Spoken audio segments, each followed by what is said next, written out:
Well, that was heavy.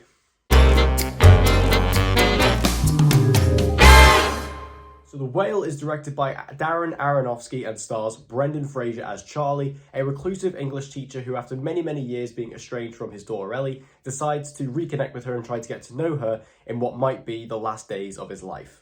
Now, The Whale has got a lot of attention ever since its kind of inception. The idea of Darren Aronofsky being a type of director who does these deep dramas with really intrusive horror elements, taking on a stage adaptation of The Whale, but also bringing Brendan Fraser back into the spotlight after being in the background for so many years, has led to many, many eyes being on this movie. Now, the film has been out in other territories for a little while now. Of course, it's been going around the festival circuits for a while, so it's taken quite a long time for this movie to actually get here in the UK, but now it's starting to release. I saw it last night. What did I think of it? Well, what an emotional knockout this movie is.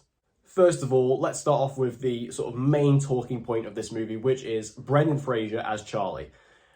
This is an incredible, incredible performance.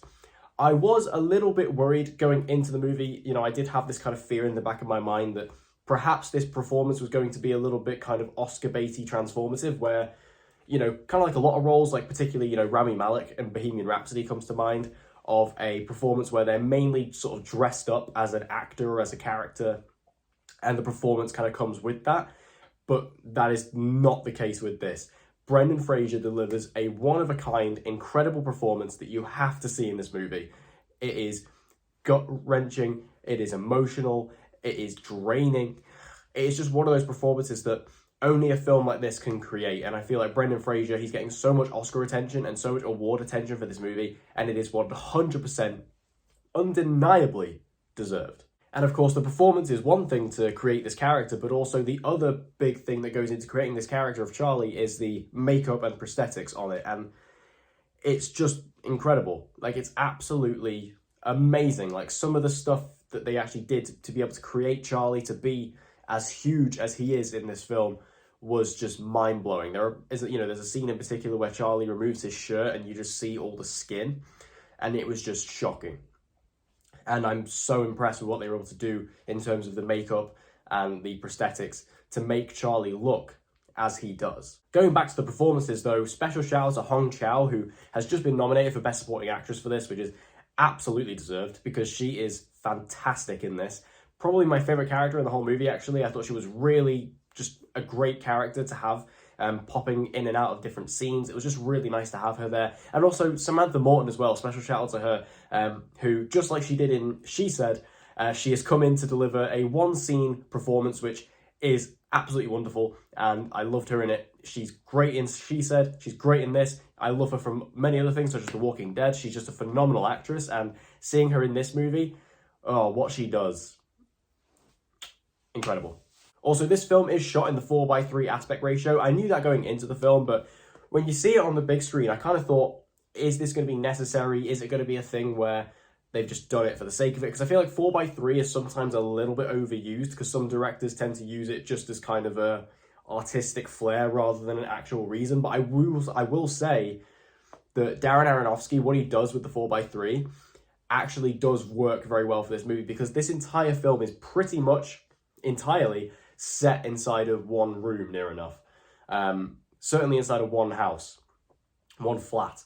And because of that, the film feels very enclosed, it feels very trapped, and the 4:3 aspect ratio helps with that. It's very similar to what Robert Eggers did with The Lighthouse a few years ago. You know, that film was very much the same thing. It was all taking place inside of one location, so that aspect ratio really works for that. And the same applies here with The Whale. That ratio just really worked well for this movie. Additionally, I'd also like to shout out the score as well. I don't think the score is particularly mind-blowing in this movie or anything, but what I will say is Darren Aronofsky, coming from the kind of horror-ish background that he has, he really makes that shine with the music in the movie, because there are particular scenes, particularly when Charlie stands up, where the music kind of swells and flares up in almost the same way it would in a horror movie when there's a monster reveal. And I thought that was really interesting, because you have this character who, you know, when he stands up, he's enormous, like he's literally gigantic. And to kind of have that horror music swell around that was a really interesting choice, and one that I think works really well to demonstrate the kind of position this character is in, and not only how he feels about himself, but how others around feel about him as well, depending on the person. It was a really interesting choice and one that I think worked really well. My only negative I have for this movie, and it's not a huge one really, is Sadie Sink as Ellie. Now, I have this thing with the Stranger Things actors. I don't know what it is, but anytime I see them, I don't particularly like Stranger Things, and I feel like those actors have kind of been tainted by that show. It's something I can't explain. I just don't particularly like any of the actors from Stranger Things. So I don't really like Sadie Sink to begin with, but I found her character so incredibly annoying, and I know she was written that way, and I know what they were trying to do with that character. Like, they were obviously trying to show the effects of, you know, her growing up and her life growing up, and I get that, but I also felt like they did it in a very over-the-top way. There's a scene in particular between her and Ty Simpkins where some of the stuff she was saying was just a bit out there, in my opinion. Like, I think it was just a bit too far. Like, again, I get what they were trying to do, but I feel like that particular scene just kind of took me out of the movie a bit, because I was like, would someone really say that? Especially like that many things in such a short space of time. Like, would they really say that many horrific things? It just kind of took me out of it. Like I said, I didn't feel like it was realistic. I think Sadie Sink does a good enough job in the movie, to be fair. I think she's actually decent. It's more the way the character's written. I just didn't like her, and overall I found her annoying. But overall, apart from that, I think The Whale is a near perfect movie. I think it's absolutely phenomenal from start to finish. It's 2 hours long, which I was worried was going to be a bit too long, but it's actually not. I feel like 2 hours is about perfect for what this movie was going for.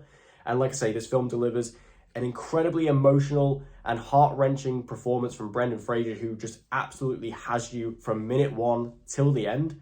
And while he is kind of the linchpin of this movie, it also has so many other great elements to it that are really going to keep you ticking while you're just watching this incredible story and incredible performance unfold on screen. So have you guys seen The Whale? If you have, make sure to let me know your thoughts in the comment section down below. Did you like it? Did you not?